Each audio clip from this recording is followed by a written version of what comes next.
Hi, friends. Welcome to Tabletop Tonight. This is the AM edition, and this is Ruel's wrap up. I'm doing it for the month of December 2023. This is where I talk about the games that I played, I rank them, and I had a great month. Mainly because I got to see a bunch of you at PAX Unplugged in Philadelphia, one of my favorite conventions. It's such a cool city, and I got to game and I got to eat a ton.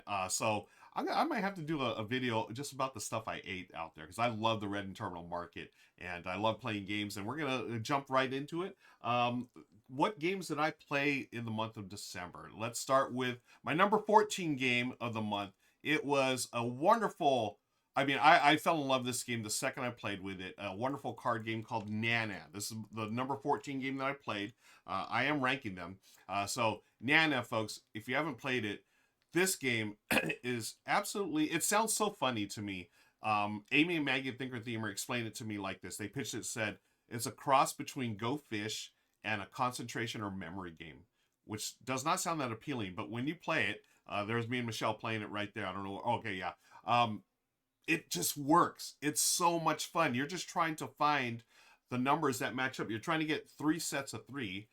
There's a new edition of this game called Trio, the American version, but I really love this Korean version we have, thanks to my friend Jin. Wonderful cutesy art. And what you're doing on your turn, you just play either the highest or lowest card in your hand. I'm gonna fast forward a little bit here. Or you ask your opponent, one of your opponents, to play the highest or lowest card in their hand. Or you can go to the yard there and flip over one card. So the trick is to get three in a row that all match. So three eights, three fives, three ones. You can see Michelle's got a one there. She asked me to play my lowest. It was a two, turnover. Goes to the next player. And then I asked her, I knew she had a one. There was a one there, and I tried again there. So, oh, it's so good. It really sounds silly, but it's one of the best card games I've played in years. And that's why it's my number 14 for the month, Nana. Again, and just a reminder that it is known as Trio now. I think it's Underdog Games, but you can look for the Korean or even the Japanese, I think, Christmas version. You'll pay a little more money on eBay for those, but I think it's worth it for the art. But that's number 14, Nana. Let's move on to my number 13. Another light game that I really enjoyed. This one's called Chicken. Michelle and I, that's our thing. We just say, all the chickens. I don't know how it started, but we do silly stuff like that on the stream. This is a press your luck dice chucking game. And if you know me, folks, you know how much I love these type of games. And it's reminds me of like zombie dice or popcorn dice, those type of dice chucking games, Martian dice. Very easy to pick up and learn. And they're always crowd pleasers whenever I take them because they're really easy to get to the table. Here, you're just rolling dice. You start with the basic white dice, and you're trying to get chickens. And it's the first player to get 25 chickens.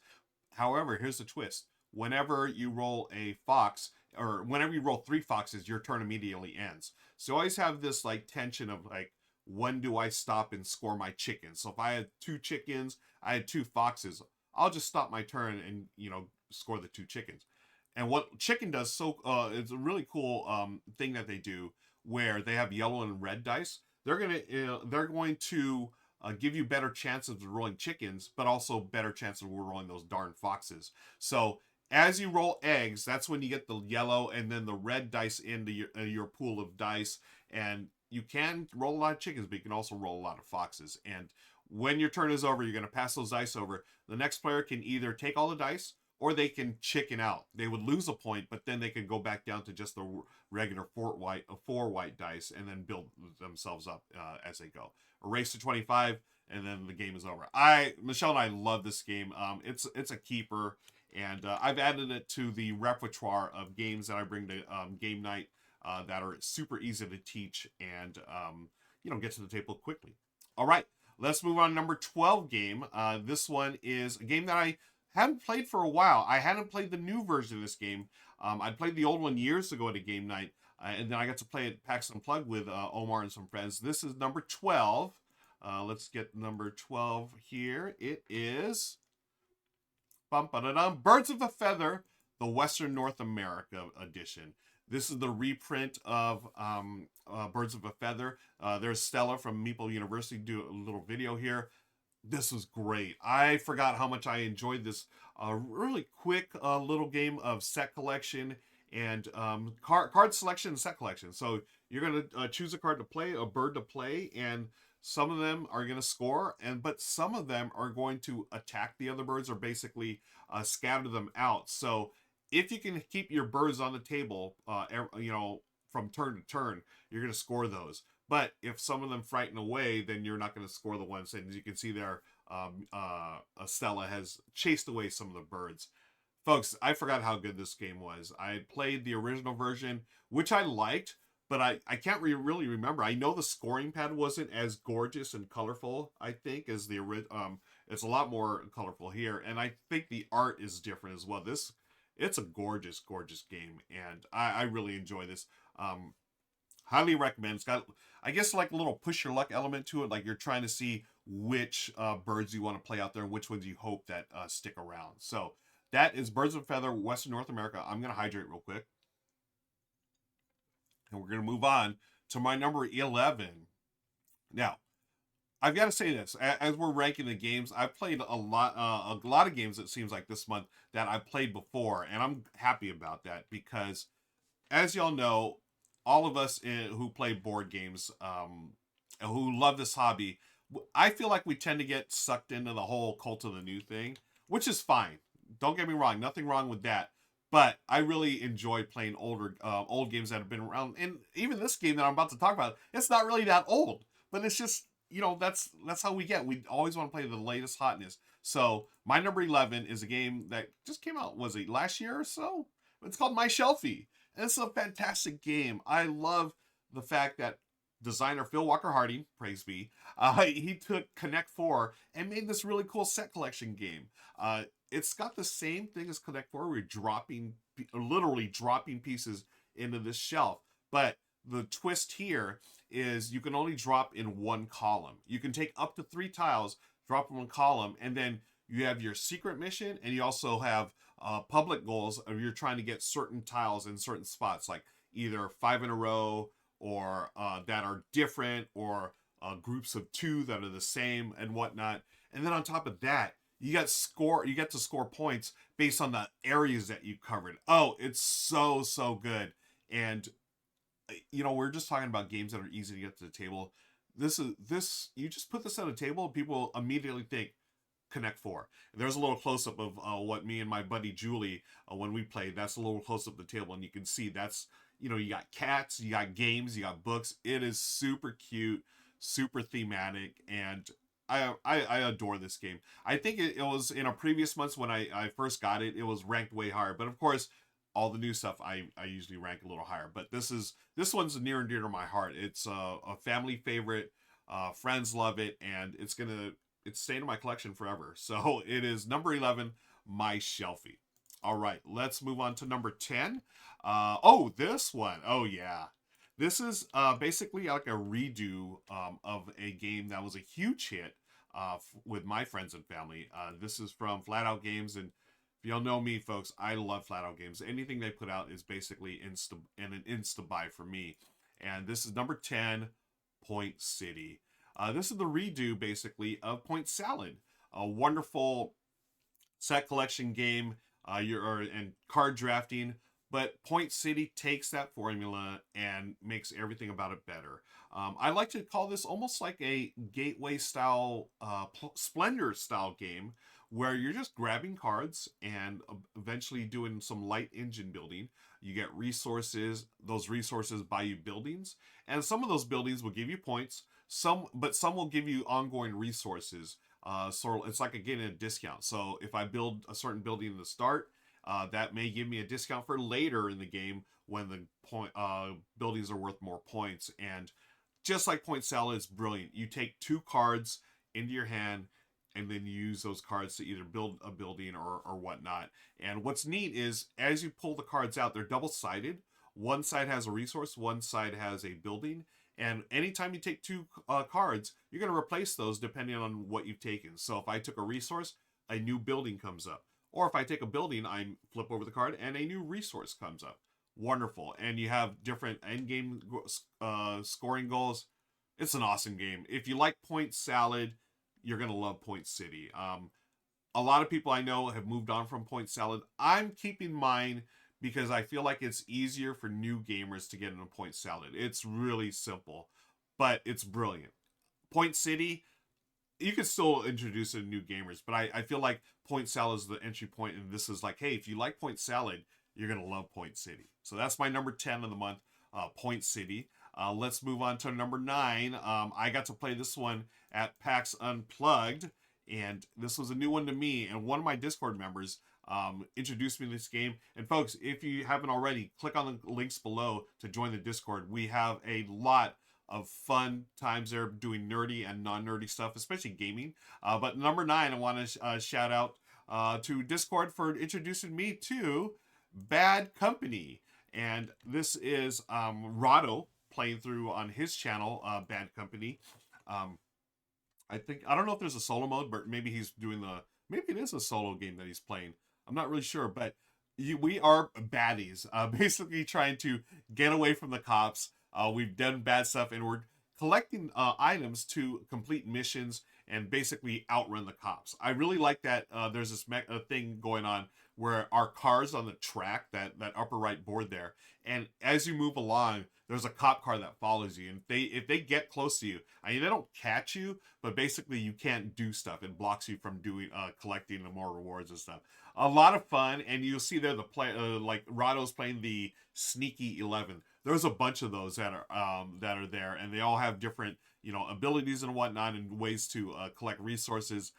Very fun game. I really enjoyed this one, and I want to thank Sea Otter, our buddy Sea Otter from our Discord community, for introducing and teaching the game. He brought his copy, and we had a lot of fun with this one. Okay, hydration break over. Let's move on.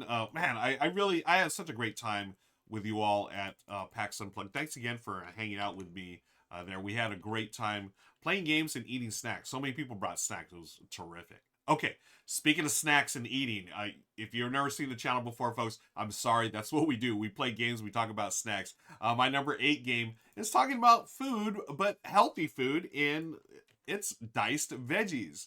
Number 8, Michelle and I picked up a copy at PAX Unplugged thanks to our friends at Kids Table Board Gaming. This is got one of the coolest cardboard components ever. I love that little cleaver. It's so cute, and what's great is it's a dice game. But look at Michelle. She's taking the cleaver. She's looking a way to slice the dice, or slice and dice, right? But the dice, they're all different colors. You're just trying to complete recipes using, like, say, okay, there's Michelle. Looks like she got an onion, she got a tomato, and I think she got a pepper. I don't know what she got, but all the different colors represent different veggies, and you slice them from that block of dice. Now, here's the cool thing about it. You can only slice if their sum is 10 or lower. So there's a little math. So sometimes you'll have a block that you really want those dice, but they go over 10, so you can't take them. And you can only slice, like, from the edges out. You can't, like, go to the middle and try to pop one out. No.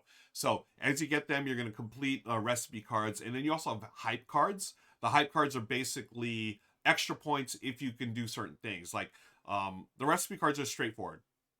This one, like my spaghetti, requires a pepper, 2 tomatoes, and an onion. So you need 4 dice. Easy peasy, right?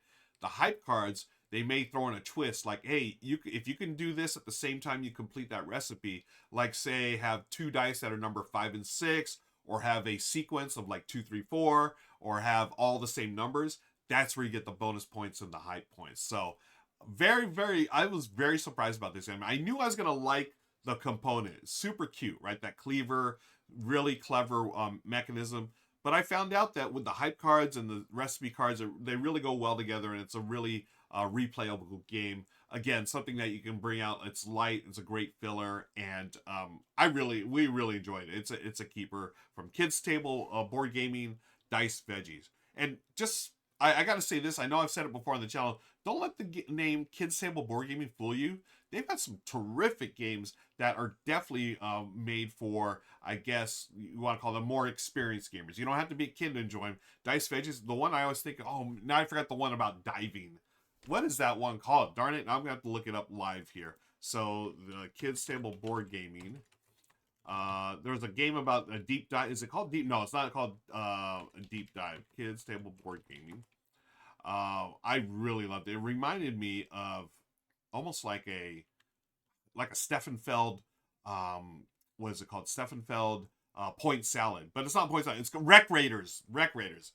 Wreck Raiders are fantastic. They also did Creature Comforts. Folks, do not sleep on Kids Table Board Game. They're fantastic. Okay, so that's Dice Veggies, my number 8. Let's go on to my number 7 game of the month. This the latest in a ongoing franchise of games. Wonderful franchise. It's always a hit. Number 7 is King of Monster Island. Now, here's Rahdo playing his copy. I think he's doing a solo game.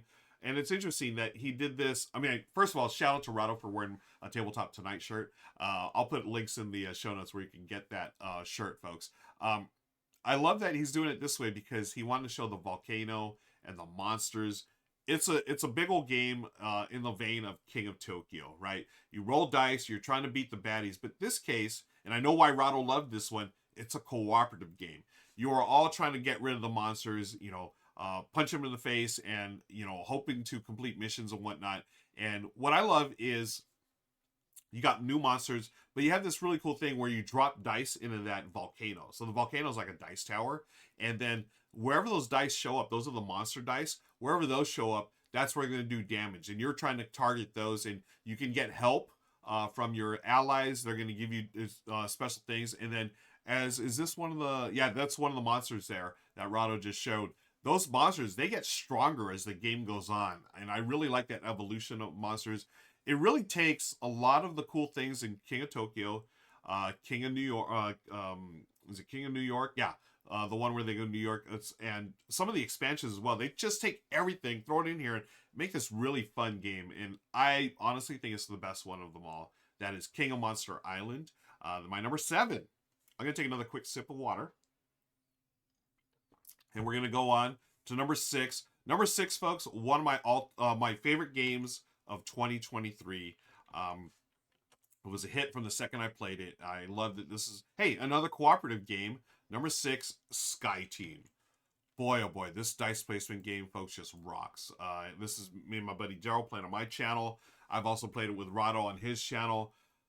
You're flying a plane, you and your co-pilot, and you roll dice behind your screen, and then that control panel right there in the middle, you're trying to place a dice perfectly. So number 1, you got to make sure the plane's on a horizontal axis just perfectly. You got to get rid of the planes that are in your way. Radio down to the tower, say, yo, get those planes out of the way. You have to get the right speed. You got your flaps, your engine speed. The landing gears got to be done. Then you got to apply the brakes. Oh, so good. And so, like, for a 20-minute cooperative dice placement game, honestly, it doesn't get any much better. It is so fantastic. You can see here, Darren and I played one of the other airports. There's so many airports in this game, folks. They add different modules. Here, in this case, we had the interns, so you have to train your interns. There's another one that adds fuel. You have to manage fuel. Then another one. Oh, so many. I have not even gone through half of the different modules in this game, and it's just brilliant. It is one of my top 3 games of 2023. Now, it's only number 6 here this month because I played a lot of some of the new stuff. But overall, in the year, my number 3 game, Sky Team. Now, my number 5 game, this one, I can almost guarantee, y'all, that you have not played this one or even heard of this one, because this one's coming to Kickstarter next in, I believe, March is the countdown. But I got a really early look at it, and boy, I was impressed. Now, full disclosure, I'm going to be working with Mike of Quality Games to do some coverage of DJ Icon. So, again, just to let you know, full transparency here. Now, here's Mike showing off the game. I think with his partner, his wife. But I love the theme of this. This is old school DJ scratching and mixing, and it's set collection. It's got even a little real-time element. So you can see here on the, it looks like a turntable, right? You have different types of music genres. So you're at a party, you're rocking the club or the party or whatever, trying to, keep everyone happy by playing a different mix of music. And each music is going to score differently. As you can see here, you have different things you're going to score all for the different colors. What's cool too, each icon has each color has a different icon. So those you like me who had trouble seeing red and green, Mike and Quality Games got you covered. So on turn, everyone has like action cards. You're going to select one of those genres to go to, place your token there, and you're going to take those little other tokens to fulfill your objectives, basically. So, you know, hey, maybe I'm going to go to the funk, or you're going to go to the R&B or the pop or whatever. If we go there, then we're going to, you know, battle out for who's going to get those tokens. I think it's a turn order thing. So I played, this is the early edition that I played. This will be happening again in March. But folks, if you love, what I love about this game, I love about DJ Icon is that it has varying levels of difficulty, so it can get very gamery, right? So the basic game, it's a wonderful way to introduce players, especially if they're in a DJs or just music in general. Very light set collection game, but with these, you have different action cards and you have different scoring abilities. And you look at that. Oh, did you see how Mike actually, that turntable moves? So from turn to turn, you're with the actions, you're gonna move that turntable. It's so cool, and it's got the exact same dimensions of a real turntable. You could literally, and Mike has this. You could put an actual record vinyl on there and spin it. It's so cool. Oh my gosh, I can't wait for y'all to check this out. DJ Icon, my number 5 of the month, and it's coming out Kickstarter in March. So, excuse me, I'm gonna hydrate a little more. And folks who are watching this on YouTube later on, I record this live every month, and I want to shout out everyone watching live on Twitch. And also, we're recording this, we're streaming out live to all our friends on BGG, Facebook, and YouTube at the same time. So welcome, friends. Got 4 more games to talk about. This is what I played last month. Let's move on to my number 4. The next one I played on the Rahdo Runs Through channel, and it's perfect for the month of December. It is Santa's Workshop. This is the 2nd edition that just came out, and wow, Elf Creek Games really knocked out of the park as far as production. I don't know if you can see the art. That is Andrew Bosley. I mean, it was like the perfect choice for this type of game. It's a worker placement game. It's a Christmas theme. You had me at hello. This is wonderful. Now, I'm playing the advanced side, and those of you who are veteran gamers, I would recommend this side. So the other side, it's a lot more simple, and it's more along the lines of like a Stone Age. But when you add the advanced stuff, this is where it really gets into really a more complex, not totally complicated, but definitely more complex game of worker placement. You've got more things to manage, resources to manage and convert. You're a group of elves in Santa's workshop. You have got, I think it's 9 days in the advanced game, where you're trying to create toys for all the children around the world. So you've got your materials, you've got to have coal to power all that, and then you can decorate the Christmas tree, and then you're going to fulfill orders, the toy cards. It does, I don't know if it does anything totally brand new in the worker placement. Actually, no. No. What I love about this, and now that I'm talking it through, I remember, the worker placement is really cool, where you go to the materials section, you can train your workers, and each worker has 2 things they can be trained in. And that means if they're trained in, say, collecting steel, when they go the next turn to that steel area, they're going to get bonuses. And I love that. And also the Christmas tree, I love where you can go there. Not only do you get the bonus on tree, but you have bonuses that you can place with your ornaments. You have more resources. Oh, and then, oh, gosh, now I'm getting excited about this again. The reindeers in the advanced version. So in the basic version, it's just straight up points set collection. In the advanced version, you still have that, but then you have special abilities, and you're going to trigger those. Oh man, this is a wonderful game. That's why it's my number 4. I just realized I'm talking about it. It's like, I really enjoy this one. Santa's Workshop 2nd edition. This one stayed on my shelf for every Christmas from now on, folks. I loved it. So we got 3 more to talk about, and the top 3, this is an interesting one for my number 3, because I'm going to be honest with you, I didn't play a complete game of this. So, number 3, I played at PAX Unplugged. I want to thank my buddy Dwayne from Blackboard Gaming for teaching this. This is The White Castle. And The White Castle, folks, the latest from DeVere, the same designers as the Rudd Cathedral. You see my brothers from another mother, the brothers Murph, playing on their channel. Wow. You have 9 turns in this game. That's it. So you've got to figure out the most efficient way to use those 9 turns. you know, gathering, using those dice in the best way possible to, you know, go around there. I just marvel at this game and Red Cathedral, because what they've done, and I'm sorry I don't remember the designers' names off the top of my head. What they've done in the Red Cathedral and the White Castle is this, and I love this about their games. Each one is like that classic Euro style gaming, but in like a fraction of the time. Like I could see this game years ago taking like 2 hours, 2.5. No, they've distilled it, streamlined it down. You can knock this out in an hour and a half. Red Cathedral you can play in an hour. This one, I'm sure you can. I haven't played again. I got to play a very abridged version of this because I think I was going to a meeting or something. But Dwayne taught me, and within like I took like a full turn. I was like, oh my gosh, there's only 8 turns left in this game, and I've got things to do. I've got to, you know, get to this spot on the board, and so good. So I have a copy of this. I will be playing the solo game eventually on my channel here, but trust me, I mean, for me to play one like full turn of this and think that highly of it, I think it speaks to the quality of the game. It's made a lot of people's top of the year, and I can see why. But for now, it's number 3 on my list. The White Elephant, the White Castle. I was thinking Christmas, the White Elephant. Y'all do White Elephant gifts? Oh my gosh. Okay, another sip. Stay hydrated, folks. Even if you're watching this, if you're not watching this live on video, you gotta stay hydrated, right? Okay, let's go to number 2. It's a game I played a lot of, and I was very happy to play a 6-player game of this at PAX Unplugged. I played 8 players online, but I still want to play 8 players in real. Oh wait, no, I did play 8 real. Okay, backing up. Let's see. Number 2 is a wonderful game called Challengers. I got to play an 8-player game of this recently with actually the brothers Murph, Paul, and Deming, Michelle, and a bunch of friends, and we played. It's the perfect game that you can play tournament style. So it really captures the feel of a tournament, right? So you can see I'm just playing the solo game. You can totally play this solo. They've got this really cool AI deck. But there are 4 of these different player mats, and it's a 1v1 game.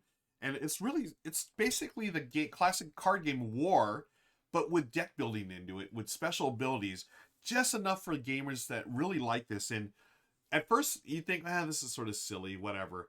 But the deck building is better than you think. It's really light, but there are ways to really cull your deck and make it set up for that final match, which is great. So you're gonna play a series of matches. You play against every other player.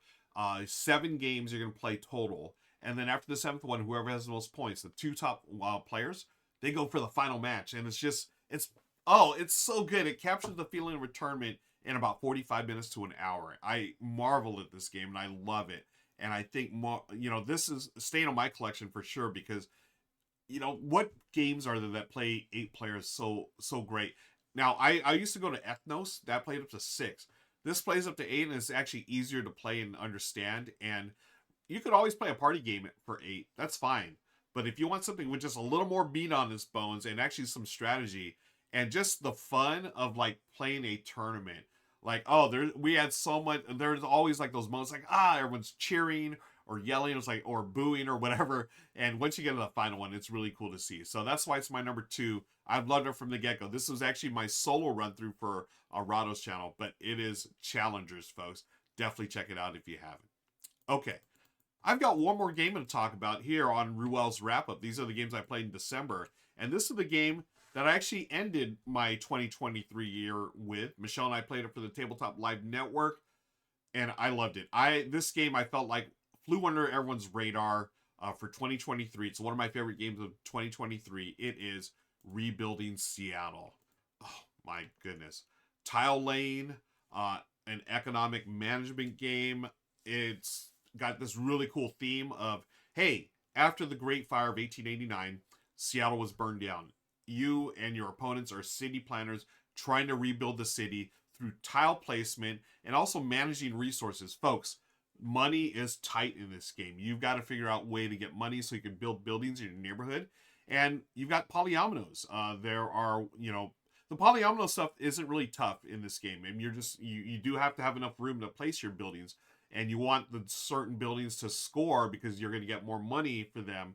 You got some different phases where you're going to, generate income. But, oh, man, this game is fantastic. Rahdo had really hyped it up, and I was like, okay, it looks cool. Yeah, another tile layer. No, this is a tile layer with meat on its bones. As I said earlier, you know, if you want games that have meat on its bones, this is one of them.